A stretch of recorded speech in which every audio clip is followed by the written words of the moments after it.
नमस्कार दोस्तों, मैं डॉक्टर अंजलि। आज मैं आप लोगों को बताऊंगी प्लेटेंजा टैबलेट के बारे में कि जो हिमालय की प्लेटेंजा टैबलेट है वो एक आयुर्वेदिक मेडिसिन है जो कि आजकल का जो सीजन चल रहा है अभी अक्टूबर नवंबर का, इसके अंदर डेंगू है, मलेरिया है, जुकाम खांसी बुखार के बहुत ज़्यादा पेशेंट आ रहे हैं। इसमें भी स्पेशली जो डेंगू और मलेरिया है उसके अंदर हम प्लेटेंजा टैबलेट को देते हैं।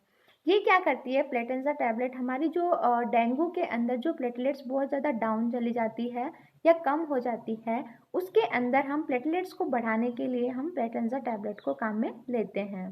कंटेंट्स की बात करते हैं तो इसमें जैसे पपीता है, मरीच है, गुड़ुची है, भूधात्री है। यूजेस की बात करते हैं कि हम किस किस में इसको काम में ले सकते हैं।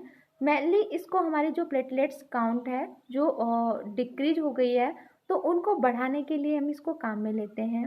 इसको प्लेटलेट्स की बात करते हैं हम नॉर्मल, तो इसके लिए हम सीबीसी टेस्ट करवाते हैं। सीबीसी टेस्ट के अंदर हम क्या करते हैं, हमारी डब्ल्यूबीसी, आरबीसी और प्लेटलेट्स चेक करते हैं। प्लेटलेट्स की जो नॉर्मल वैल्यू होती है वो 1.5 लाख से 4 लाख के बीच में होती है। अगर इससे नीचे जा रही है तो हम उसमें प्लेटेंजा टैबलेट को देते हैं। माइल्ड से मॉडरेट अगर थ्रोम्बोसाइटोपिनिया की कंडीशन डेवलप हो गई है, थ्रोम्बोसाइटोपिनिया का मतलब होता है कि हमारी जो प्लेटलेट्स काउंट है वो लो जा रही है, तो इसमें भी हम प्लेटलेट्स को बढ़ाने के लिए हम जो हमारी प्लेटेंजा टैबलेट है उसको देते हैं। साथ में जैसे मलेरिया है, डेंगू है, तो इसके अंदर ये हमारा इम्यूनिटी सिस्टम है उसको भी बूस्ट करने का काम करती है। साथ में जो क्या करती है कि हमारी जो प्लेटलेट्स बहुत ज़्यादा मात्रा में टूट रही है तो उनको टूटने से रोकती है और इम्यूनिटी सिस्टम को भी क्या करती है, हमारा उसको इंक्रीज करती है।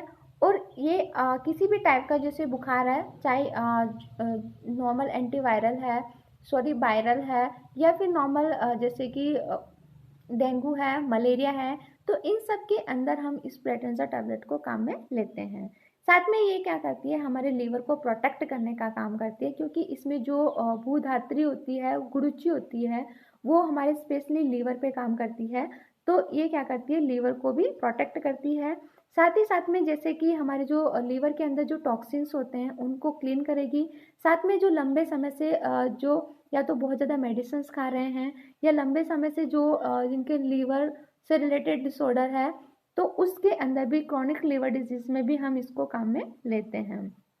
वर्क कैसे करती है, तो इसमें हम कंटेंट्स की बात करते हैं। जैसे इसमें पपीता है, बुधात्री है, गुड़ची है, तो इनकी जो प्रॉपर्टी होती है, एक तो ये प्लेटलेट्स का जो टूट रही है उसको रोकती है।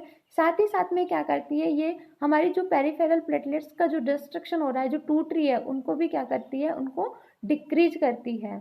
साथ में जो हमारी एंटीवायरल, मतलब कोई भी वायरल बुखार है उसमें भी उसकी प्रॉपर्टी होती है, तो एंटीवायरल या हिपेटो प्रोटेक्टिव इसकी प्रॉपर्टी होती है। और गुड़ची है, गुड़ची को हम किसी भी टाइप का बुखार हो, चाहे डेंगू है चाहे मलेरिया है, गुड़ची को हम आयुर्वेद में रसायन के नाम से भी जाना जाता है, तो हम इस कंटेंट को इसमें मिलाते हैं, तो इसकी वजह से भी ये बहुत ज़्यादा इफेक्टिव होती है। यूजेस की बात करते हैं तो हम इसमें 1 या 2 टैबलेट खाना खाने के बाद में या ब्रेकफास्ट खाने के बाद में देना चाहिए। ये डिपेंड करता है कि इसकी जो डोज है वो पेशेंट की कंडीशन क्या है। अगर पेशेंट मतलब बच्चा है, 12 साल से कम है, तो बिना डॉक्टर के प्रिस्क्रिप्शन के नहीं देना चाहिए। उसके अकॉर्डिंग डिसाइड करते हैं कि उसकी डोज कितनी है, पेशेंट की कंडीशन क्या है, उसकी प्लेटलेट्स कितनी डाउन जा रही है। अगर 12 साल के बाद में है तो हम 1 या 2 टैबलेट देते हैं सुबह शाम खाना खाने के बाद में। इसको गर्म पानी से भी दे सकते हैं, दूध के साथ में भी दे सकते हैं। साइड इफ़ेक्ट की बात करते हैं तो इससे हमारे एब्डोमेन में पेन हो सकता है, नोज़िया वॉमिटिंग हो सकती है, या हमारी हार्ट बीट है वो स्लो जा सकती है, बहुत ज़्यादा ड्राउजीनेस हो सकती है, और मूव हिलने जुलने में प्रॉब्लम हो सकती है। ये बहुत ज़्यादा हम जब इसके बहुत ज़्यादा लंबे समय से इसका यूज लेते हैं तो होती है, लेकिन ऐसा बहुत रेयर कंडीशन में इसके सिम्टम्स देखे गए हैं जो कि साइड इफ़ेक्ट के रूप में है। इसके अलावा अगर हम कॉन्ट्राइंडिकेशंस की बात करते हैं तो कॉन्ट्राइंडिकेशंस के अंदर जैसे प्रेगनेंसी है, या जो ब्रेस्ट फीडिंग करवाती है महिलाएं उनके अंदर, या जिनके खून पतला होने की जो दवाइयाँ चल रही है, उसमें हमें इस मेडिसिन को अवॉइड करनी चाहिए। अगर इस डिजीज़ में जैसे कि डेंगू है, तो इससे रिलेटेड या फिर इस मेडिसिन से रिलेटेड अगर आपको कोई भी क्वेरी है या कोई भी क्वेश्चन है, तो आप मुझसे अपने कमेंट बॉक्स में कमेंट करके पूछ सकते हैं। अगर आपको हमारा वीडियो अच्छा लगे तो प्लीज़ हमारे चैनल को सब्सक्राइब करें एंड हमारे वीडियो को लाइक करें। Thank you.